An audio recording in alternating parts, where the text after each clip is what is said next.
Red സിഗ്നലിൽ നിൽക്കുന്നതിൽ ഒരു കാരണമുണ്ട്. ഇന്നൊരു ചെറിയ സ്പെഷ്യൽ ദിനമാണ്. ഞങ്ങളുടെ ഓഫീസിൽ ജോലി ചെയ്യുന്ന കൽപ്പനയുടെ ബർത്ത്ഡേ.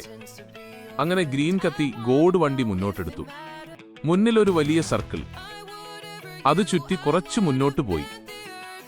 എതിർവശത്തുകൂടി ദൂരെ യാത്ര പോകുന്ന മനോഹരമായ ബസ്സുകൾ കടന്നുപോകുന്നത് കാണാം. അതിനിടയിൽ ഒരു വെസ്റ്റ് ബംഗാൾ ഗവൺമെന്റ് ബസ്സും കണ്ടു. കണ്ടപ്പോൾ എനിക്ക് ഓർമ്മ വന്നത് നമ്മുടെ കേരളത്തിലെ KSRTC ബസ്സുകളെയാണ്. കേരളത്തിന്റെ റോഡുകളും വൃത്തിയുള്ള ബസ്സുകളും യാത്രക്കാരോട് കാണിക്കുന്ന പരിഗണനയും വേറൊരു ഫീലാണ്. കൂട്ടിയിൽ നിന്നിറങ്ങിയപ്പോഴാണ് ഞാൻ ഗോഡിന്റെ ഹെൽമെറ്റ് ശരിക്കും ശ്രദ്ധിച്ചത്. ആകെ പൊട്ടിയും പൊളിഞ്ഞും ഒരവസ്ഥ. യാത്ര ചെയ്ത് ഞങ്ങൾ മിയോ ആമോർ കടയുടെ മുന്നിലെത്തി. അകത്ത് കയറിയപ്പോൾ നിറയെ കേക്കുകൾ. ഓരോന്നും കണ്ടാൽ വാങ്ങണമെന്ന് തോന്നും. എന്തായാലും തീരുമാനമെടുക്കാൻ ഞങ്ങൾ മാത്രം പോരല്ലോ. ഗോഡ് ഉടനെ പ്രിൻസിയെ വീഡിയോ കോൾ ചെയ്തു. കുറച്ച് ചർച്ചകൾക്ക് ശേഷം ഒരെണ്ണം സെലക്ട് ചെയ്തു. പിന്നെ നന്നായി പാർസൽ ചെയ്ത് കൈമാറി. പണം കൊടുത്ത് പുറത്തേക്ക് ഇറങ്ങിയപ്പോൾ റോഡിലൂടെ ഒരു സുന്ദരമായ സ്ലീപ്പർ ബസ് കടന്നുപോയി.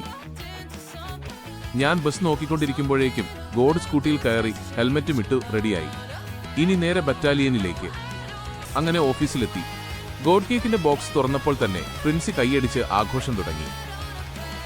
അങ്ങനെ എല്ലാവരും കൂടി നിന്നപ്പോൾ കൽപ്പന കേക്ക് കട്ട് ചെയ്തു. ആദ്യ കഷ്ണം വികാസാർ കൽപ്പനയ്ക്ക് കൊടുത്തു. പിന്നെ പ്രിൻസി, പിന്നെ ഓരോരുത്തരായി എല്ലാവരും ആശംസകൾ അറിയിച്ചു. വീഡിയോ കോളിലൂടെ വീട്ടുകാരും ഈ സന്തോഷ നിമിഷത്തിന്റെ ഭാഗമായിരുന്നു.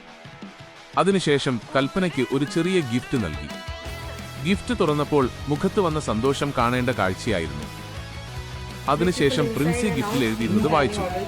അത് കേട്ടതും എല്ലാവരും പൊട്ടിച്ചിരുന്നു. അവസാനം എല്ലാവർക്കും കേക്ക് വിതരണം ചെയ്തു. ഞങ്ങളും കഴിച്ചു. കുറച്ചുനേരം സംസാരിച്ചിരുന്നു. പിന്നെ ഓരോരുത്തരും വീണ്ടും അവരുടെ ജോലികളിലേക്ക് തിരിഞ്ഞു.